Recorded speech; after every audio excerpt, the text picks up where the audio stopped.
I was 48 when I came home 2 days early from a regional sales conference and found my wife in our bed with my younger brother. And although people keep asking which part hurt most, the marriage, the brother, the room, or the fact that both of them looked more frightened by being discovered than ashamed of what they had done, the honest answer is that the worst part came several hours later, when I found the ultrasound picture hidden inside a folder on the dresser and realized that my wife was already pregnant. My name is Michael, my wife was Claire, and my brother was Andrew, who was 3 years younger than me and had spent most of his adult life turning every bad decision into a family emergency that somebody else was expected to solve. Claire and I had been married for 24 years, long enough that our routines felt less like choices and more like the physical structure of the house.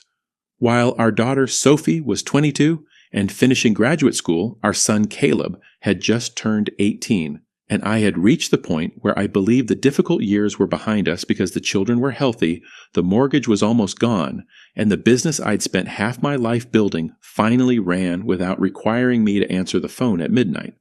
I own a company that installs and maintains commercial refrigeration systems for supermarkets, restaurants, and distribution centers, which is not glamorous work, but is steady, technical, and profitable when you treat clients honestly and keep enough trained people on call.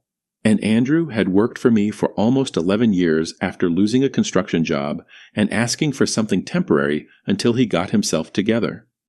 Temporary became permanent because he was good with technicians, good in emergencies, and excellent at making people feel that whatever problem he had caused was really the result of someone else failing him, while I kept promoting him because family loyalty was one of those values I praise most loudly whenever it saved me from admitting I was afraid to set a boundary.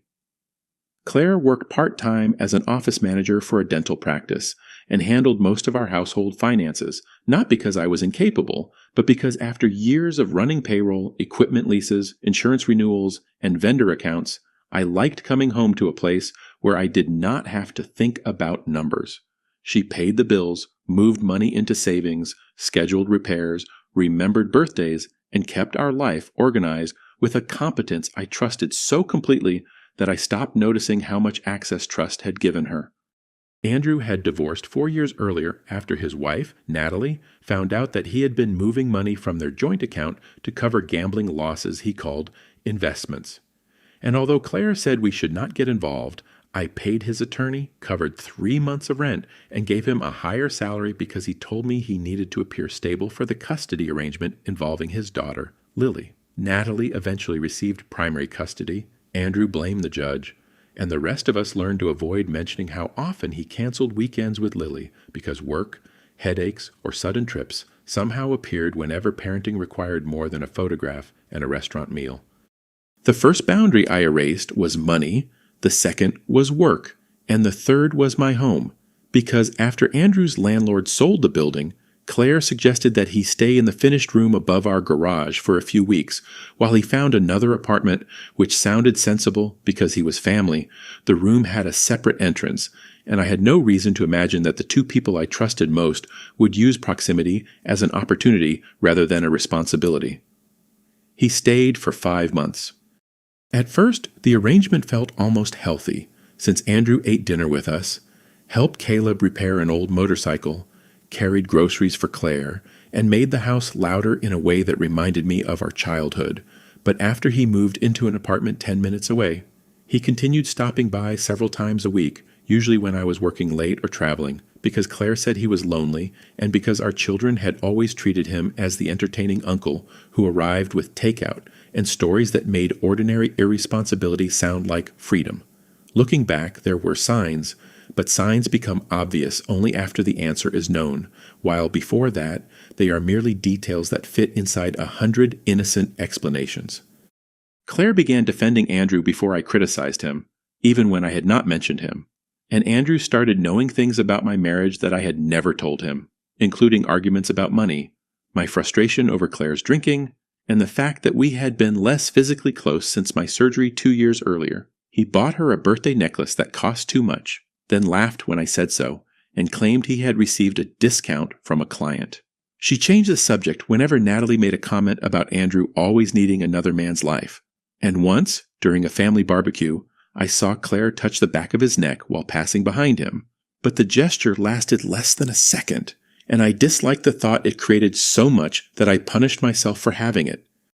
The conference was supposed to keep me away from Tuesday morning until Friday night, and Claire had complained that the timing interfered with a dinner she wanted us to attend, so when a supplier canceled Thursday's sessions and the organizers ended the event early, I decided not to call because I imagined surprising her with dinner and a quiet night before Caleb returned from a camping trip with friends.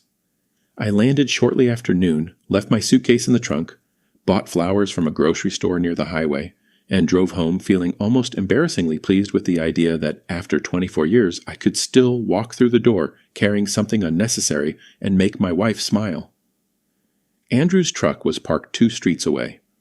I noticed it because the company had recently installed a GPS unit after several insurance claims, and because I knew the dent above the rear wheel better than I knew most people's faces, but I did not immediately connect the truck to my house, since there was a coffee shop and a small medical building near where he had parked, and a loyal mind can build innocence faster than facts can destroy it.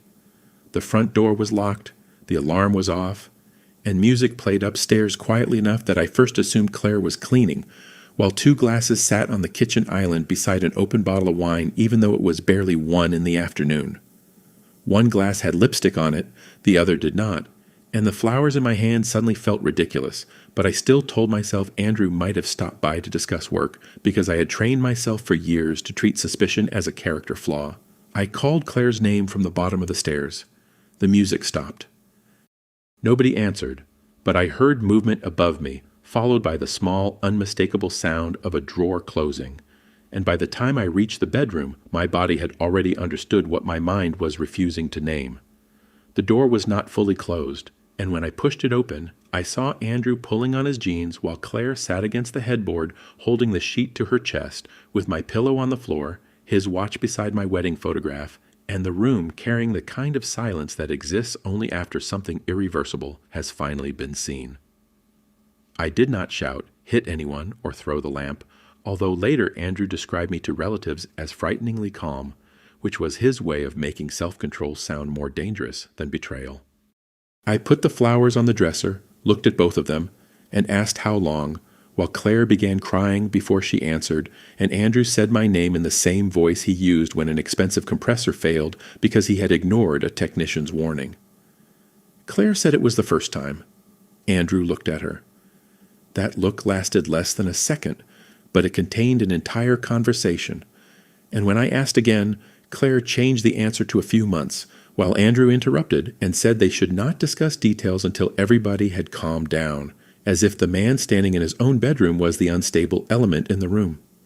I told Andrew to leave, and when he said we needed to talk as brothers, I told him that whatever relationship had allowed him to enter my house, undress beside my wife, and put his watch next to my wedding photograph was not a relationship I recognized. So he gathered his shoes and shirt, walked past me without looking directly at my face, and left through the same front door I had spent years holding open for him.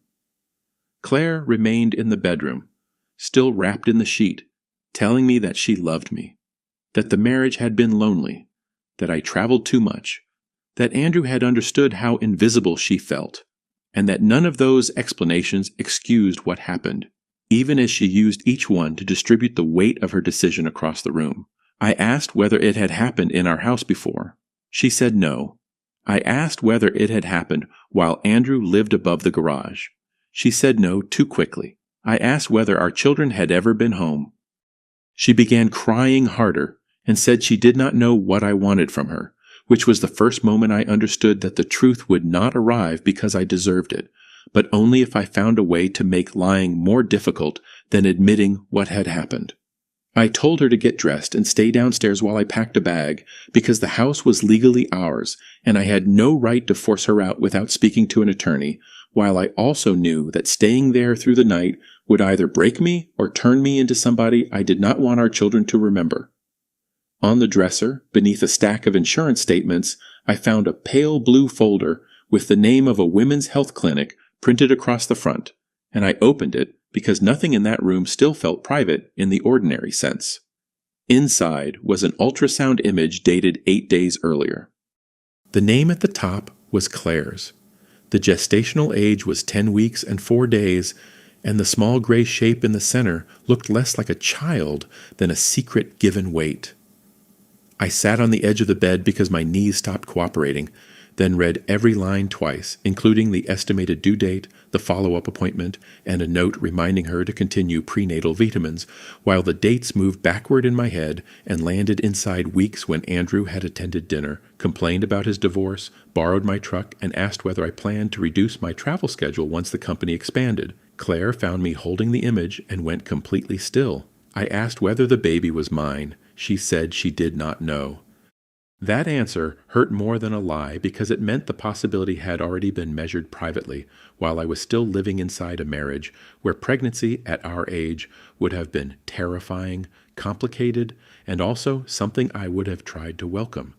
Claire was 46, and although we had not been actively trying for another child, we had not been using consistent protection because after years without a pregnancy, we had both assumed the chances were small.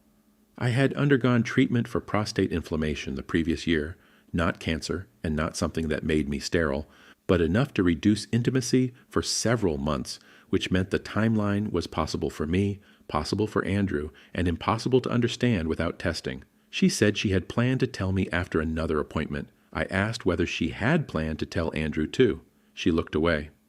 I left the house with the ultrasound folder, a suitcase, my laptop, and the flowers still sitting on the dresser beside the evidence of a life I had not agreed to enter. The first person I called was not a lawyer, a friend, or one of my children, but Natalie, because Andrew's former wife had spent years being described as bitter, unstable, controlling, and obsessed with punishing him, while I had repeated some of those descriptions whenever she tried to warn me that my brother lied without needing a reason.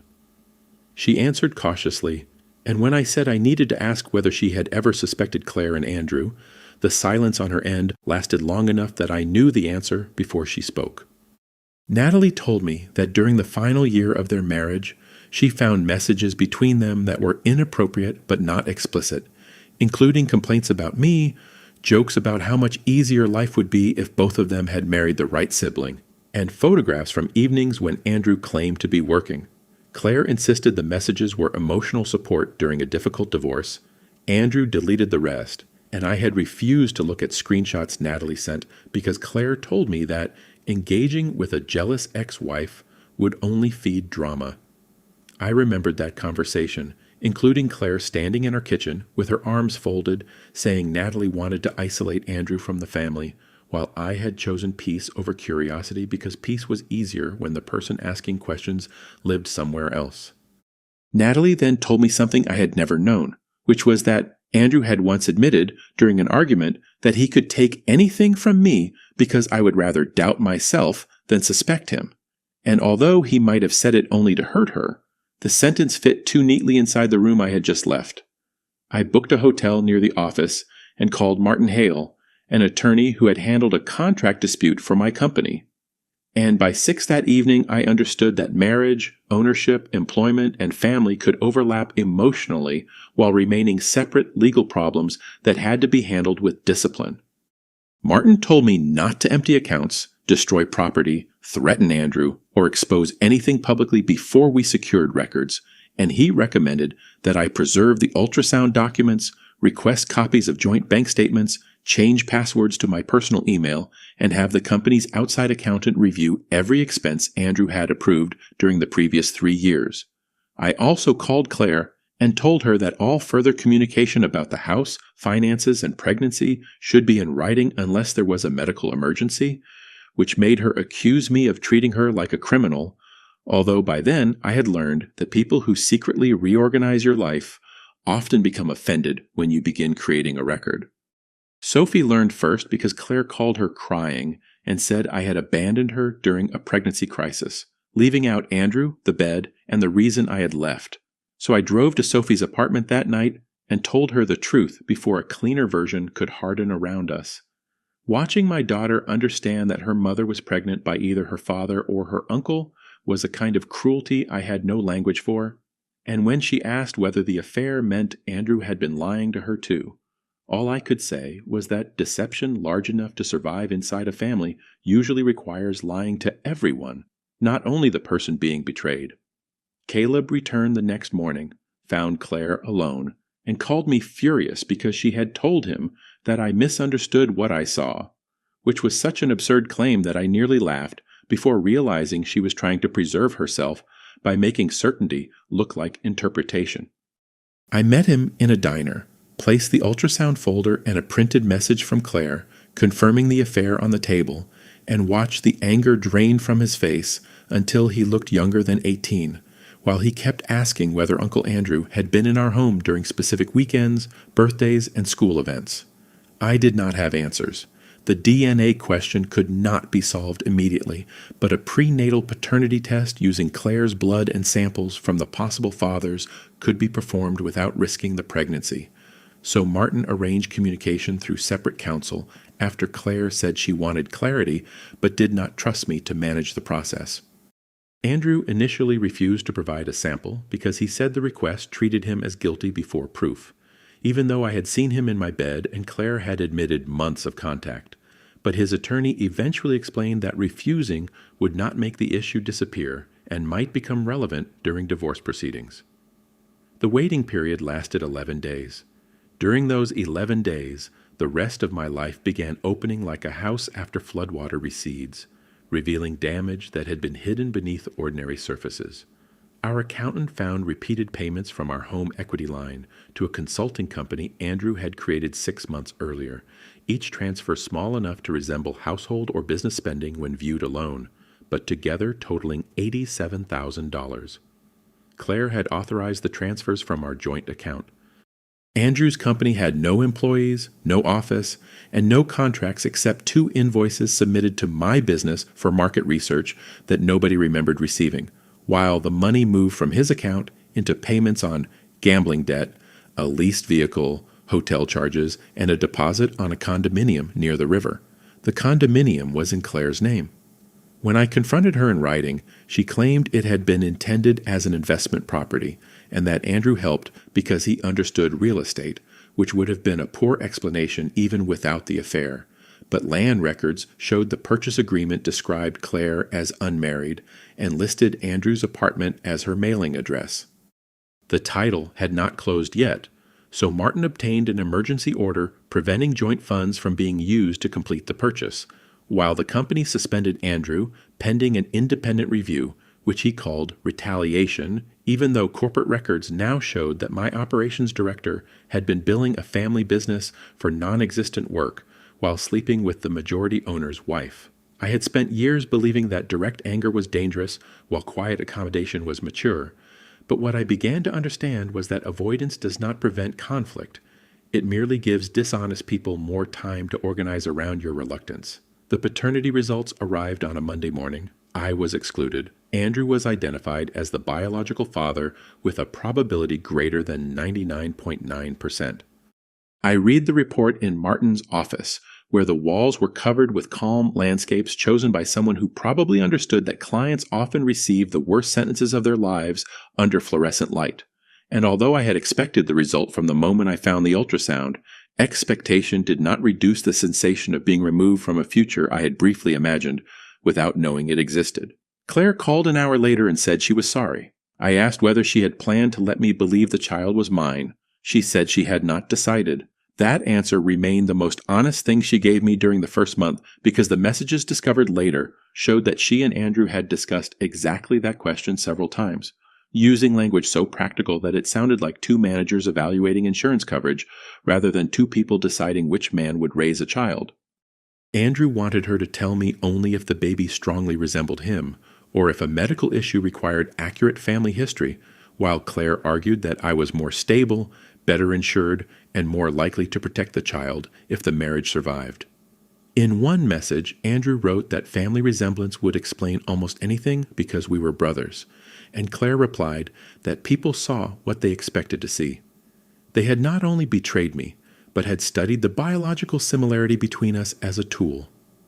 The affair had begun nearly 3 years earlier, during the months Andrew lived above our garage, and although both of them later insisted it stopped and restarted several times, The records showed hotel bookings, messages, and transfers continuing through anniversaries, holidays, and periods when Claire and I attended counseling because she said I had become emotionally unavailable.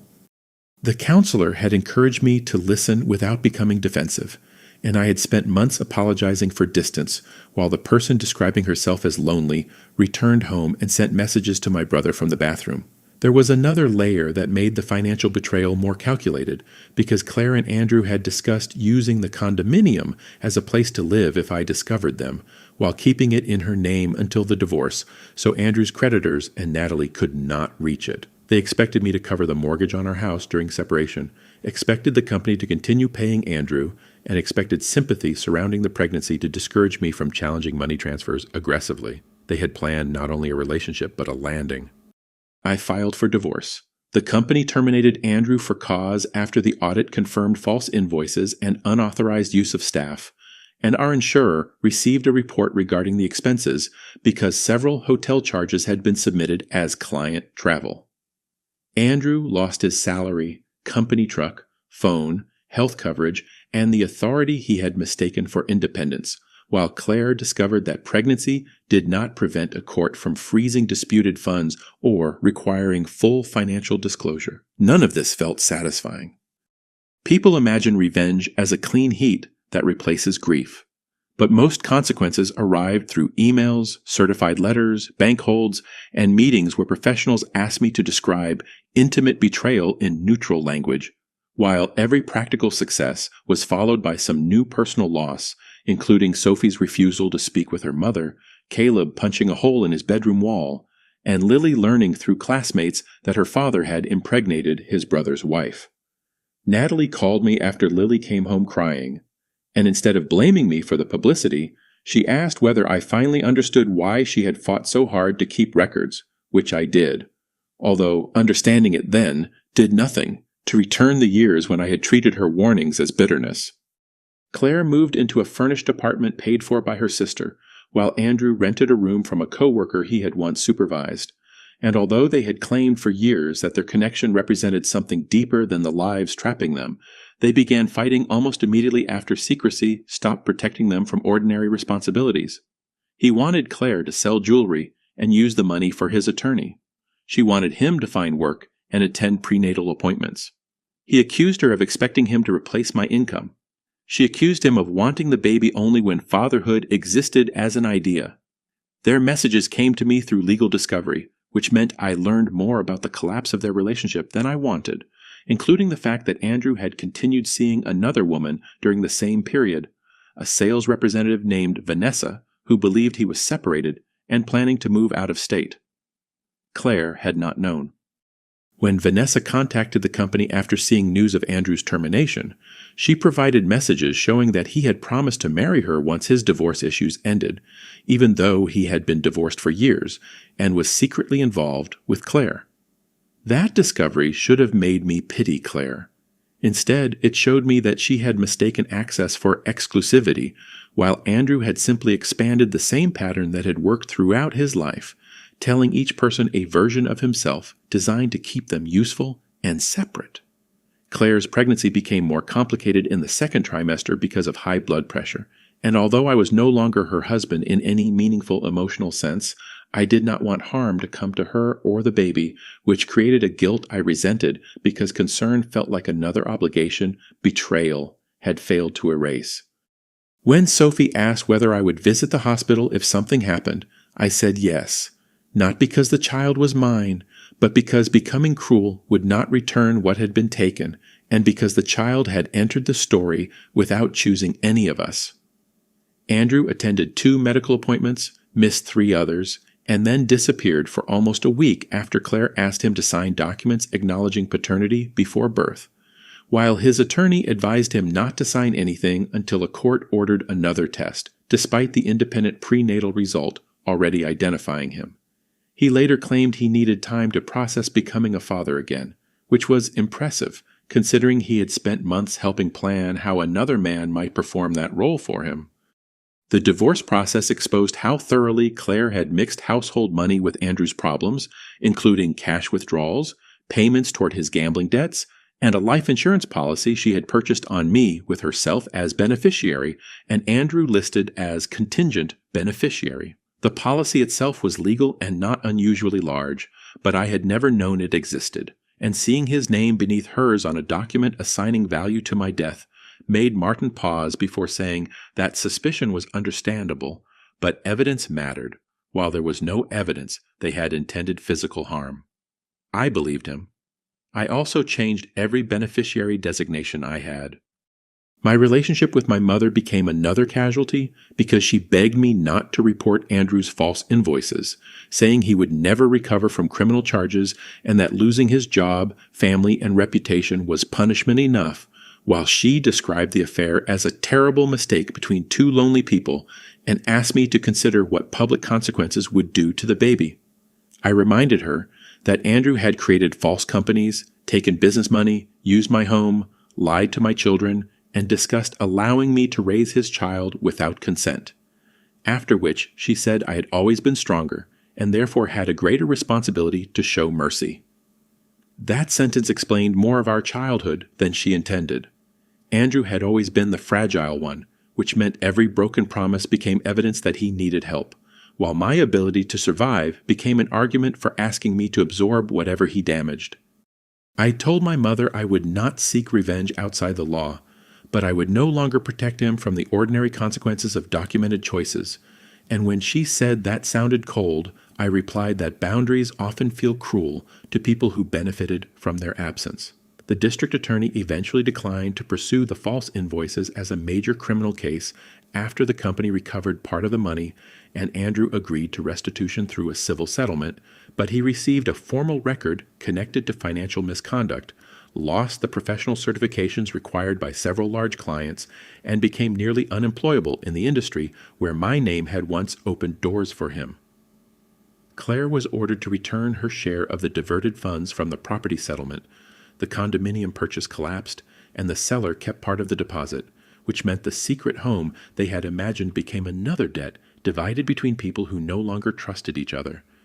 The baby, a boy, was born 5 weeks early. Sophie called me from the hospital because Claire had developed severe complications and needed an emergency delivery, while Andrew was unreachable for 2 hours because his phone had been disconnected after he missed the payment. I drove there. I sat with Sophie and Caleb in a waiting area where every television played muted weather reports, and when a doctor finally said both Claire and the baby were stable, I felt relief so immediate that it angered me because part of me still responded to Claire as the woman whose hand I had held through 2 earlier births, even though another part could barely look at her without seeing my brother's watch beside our wedding photograph.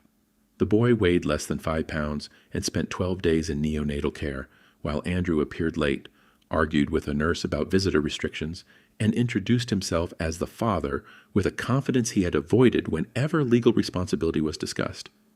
A postnatal test confirmed the prenatal result. Andrew was the father. Claire named the baby Thomas, which had been my father's middle name, and when I asked through Sophie whether she understood how that choice would feel, Claire said she wanted the child connected to the family rather than defined by the betrayal.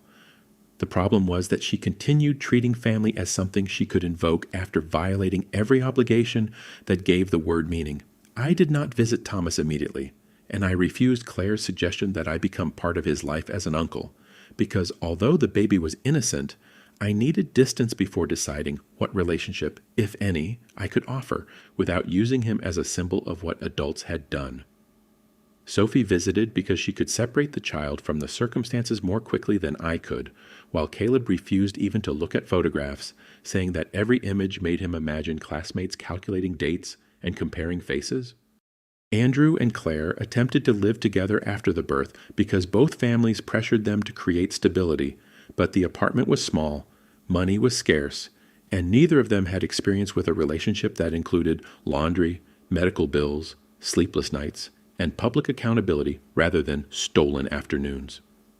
Within 4 months, Andrew moved out after Claire found messages from Vanessa and another woman, while Claire filed for child support, and learned that his current income from temporary warehouse work could not support the life she had expected him to provide. She called me one evening and said she had destroyed everything for a man who had never intended to choose her. I told her that Andrew's failure did not erase her choices. She said she knew.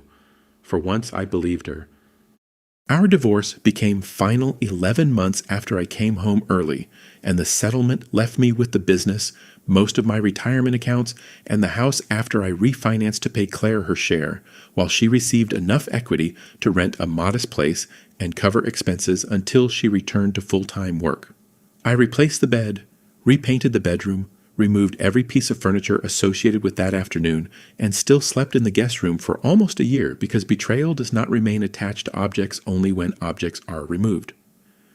Sophie resumed limited contact with Claire, mostly because Thomas needed reliable adults, while Caleb remained distant and began therapy after admitting that he no longer trusted any family memory involving Andrew.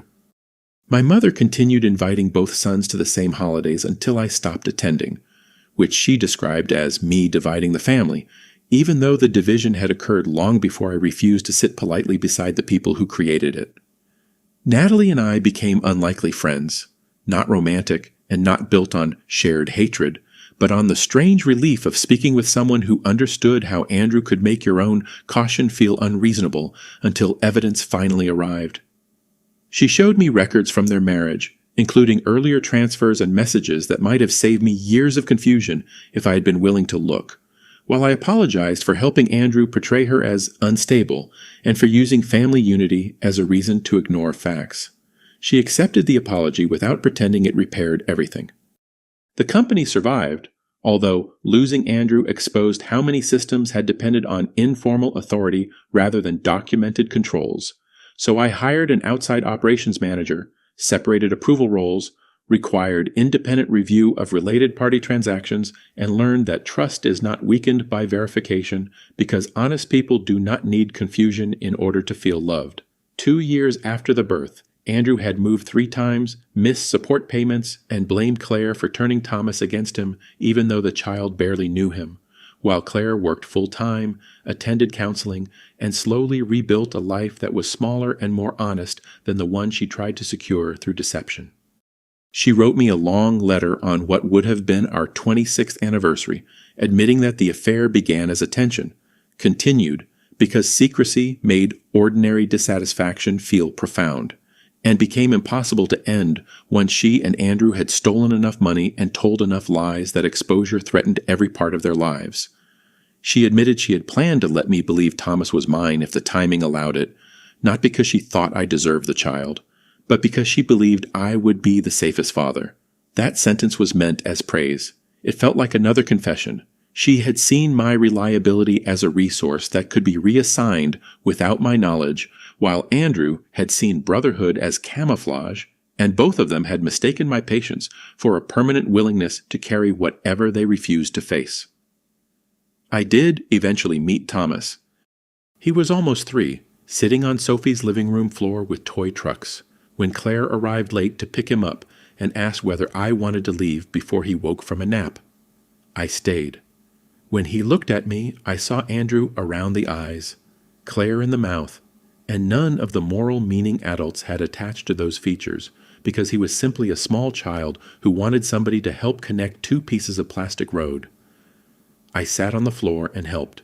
That did not make me his father, forgive Claire, restore my brother, or transform the story into something gentle, but it proved that refusing cruelty did not require pretending betrayal had never happened.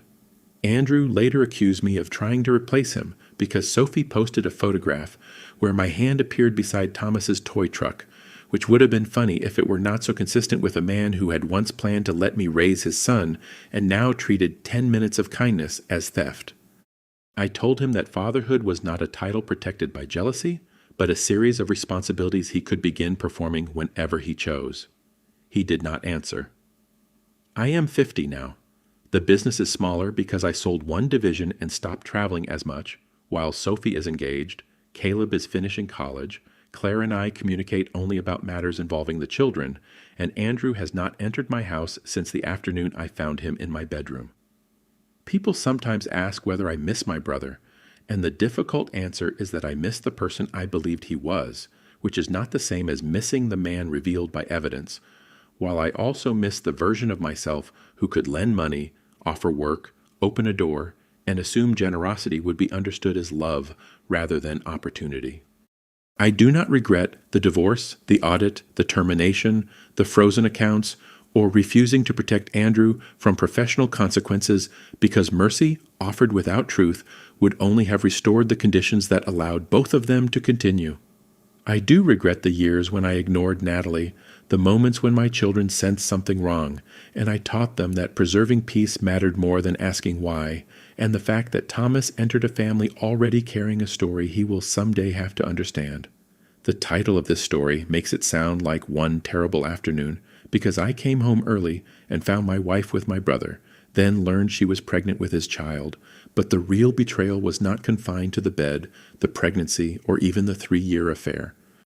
It was the system they built around my trust, using my business to support him, my money to prepare their escape, my children as reasons to stay silent, my stability as a plan for raising their child, and my reluctance to suspect family as the lock on every door they entered.